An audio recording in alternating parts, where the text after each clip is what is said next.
méditation du 14 janvier. Il est né par amour pour toi. L'ange lui répondit, l'Esprit Saint viendra sur toi et la puissance du Très-Haut te couvrira de son ombre. C'est pourquoi l'enfant qui naîtra sera saint. Il sera appelé Fils de Dieu. Luc 1, verset 35. Pour ceux qui croient que Dieu est le créateur de tout ce qui existe, y compris de l'homme, l'être humain, au moins 3 manières de venir à l'existence. La première est celle d'Adam et Ève. Créés par Dieu, ils n'ont en effet pas été conçus dans le ventre d'une femme. Le deuxième est observé chez tous ceux qui sont sortis du ventre de leur mère, conçus par leur père.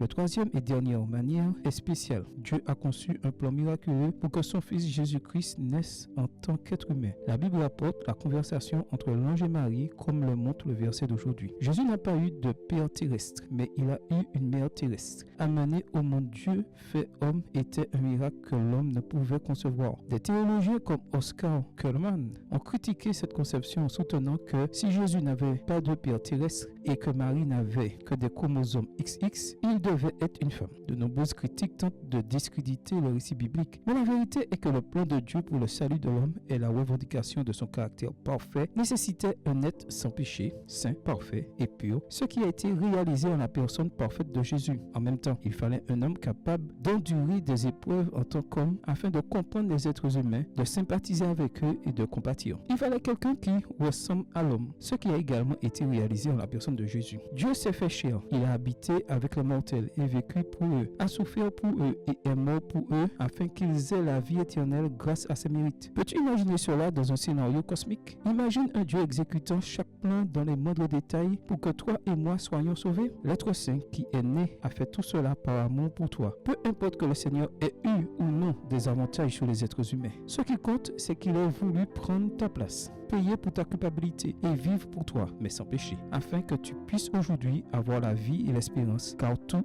est par sa grâce. Amen. Bonne journée à vous et que le Seigneur vous bénisse.